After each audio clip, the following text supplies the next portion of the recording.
सभी पत्रकार बंधुओं को नमस्कार। आज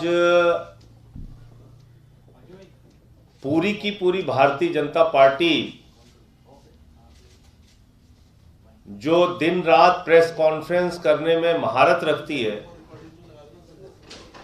जिसके बड़े बड़े नेता कोई छोटी सी छोटी घटना भी हो जाए तो चीखने चिल्लाने के लिए देश भर की मीडिया को बुला लेते हैं। आज इतने बड़े भ्रष्टाचार के मामले में, जिसमें इनके राष्ट्रीय पदाधिकारी से लेके पूर्व प्रदेश अध्यक्ष तक शामिल है, पूरी बीजेपी खामोश है, कुछ नहीं बोल रहे कोई। और इसमें कुछ छिपा नहीं है, खुला भ्रष्टाचार का खेल है। और मैं जब बात कह रहा हूं तो पूरे कागज और प्रमाण के साथ कह रहा हूं। एक कंपनी बनाई जाती है मजबूत सॉल्यूशंस प्राइवेट लिमिटेड, उसका नाम सुनिए, मजबूत सॉल्यूशंस प्राइवेट लिमिटेड। और उस कंपनी का मकसद क्या है? मजबूती के साथ भ्रष्टाचार करो। मजबूत सॉल्यूशंस प्राइवेट लिमिटेड बनाई जाती है मजबूती से भ्रष्टाचार करने के लिए। कहीं कोई हीला हवाली, कहीं कोई ढिलाई नहीं होना चाहिए भ्रष्टाचार के मामले में। मजबूती से भ्रष्टाचार करने के लिए मजबूत सॉल्यूशंस प्राइवेट लिमिटेड बनाई जाती है 2018 में। उसमें कौन कौन रहता है कंपनी के अंदर? उस समय के तत्कालीन मेयर और पार्षद आदेश गुप्ता जी के पुत्र, भारतीय जनता पार्टी के दिल्ली के प्रभारी और राष्ट्रीय उपाध्यक्ष, कोई छोटे मोटे पदाधिकारी नहीं, श्याम जाजू जी के पुत्र, आदेश गुप्ता जी की पत्नी। और यह सारी कंपनी बनती है। और इस कंपनी में मजेदार बात आप देखिए कि सरकारी बिल्डिंग, जो कि किसी कंपनी का ऑफिस नहीं बन सकता है, अगर सरकारी बिल्डिंग किसी को अलॉट हुई है तो वहां रह सकता है वो। इसमें जो संदेश जाजू जी का पता है वो लिखा हुआ है 11A अशोका रोड, ये साफ तौर पे लिखा हुआ है इसमें। और ये किसका पता है?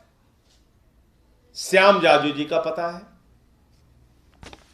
इसमें यश गुप्ता जी भी हैं कंपनी में, रजत गुप्ता जी भी हैं, तमाम लोग हैं। अब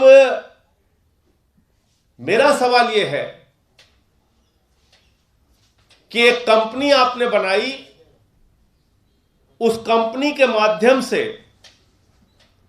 13 प्रॉपर्टीज खरीदी अलग अलग जगहों पे, और ये सारी प्रॉपर्टीज की डिटेल इसमें दी हुई है।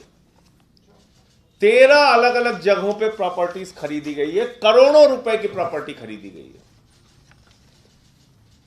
इस प्रॉपर्टी के ऊपर, यह प्रॉपर्टी खरीद के इसको तोड़ के वहां मकान बना के बेचने का, यानी खरीदो तोड़ो और बेचो का धंधा इन जमीनों के ऊपर, इन मकानों के ऊपर किया गया, इन प्रॉपर्टीज के ऊपर किया गया। इसकी शिकायत लोकायुक्त के ऊपर होती है।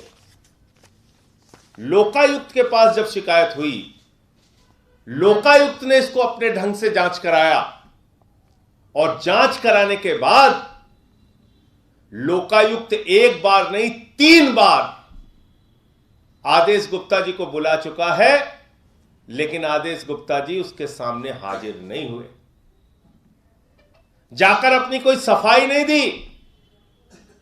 क्योंकि जब ताल में काला नहीं, पूरी की पूरी दाल काली है, करोड़ों का भ्रष्टाचार हुआ है, तो जाएंगे क्यों और बोलेंगे क्या? तो लोकायुक्त ने जांच करके यह पाया कि ये जो प्रॉपर्टीज है, ये जो संपत्तियां खरीदी गई हैं इस कंपनी के माध्यम से मजबूत भ्रष्टाचार करने के लिए, ये प्रॉपर्टीज आदेश गुप्ता जी की आय से ज्यादा की संपत्ति का मामला है। एक मेयर और पार्षद के तौर पर उनकी जो आमदनी है, आमदनी का जो जरिया है, उससे कई गुना ज्यादा करोड़ों करोड़ों की प्रॉपर्टीज, करोड़ों करोड़ों की संपत्ति आदेश गुप्ता के द्वारा खरीदी गई है। इसका कोई जवाब न आदेश गुप्ता जी के पास है, न श्याम जाजू जी के पास है, न भारतीय जनता पार्टी के पास है, न उन तमाम वीर नेताओं के पास है जो लगातार आके बयान देते हैं बीजेपी वाले।